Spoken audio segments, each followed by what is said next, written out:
Yeah. It's a lot cleaner than it was. Yeah. Yeah. All right.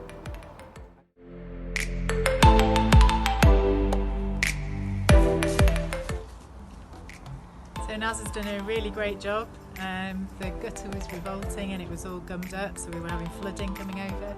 And now, as you can see, it looks fantastic. So great job. Thank you very much.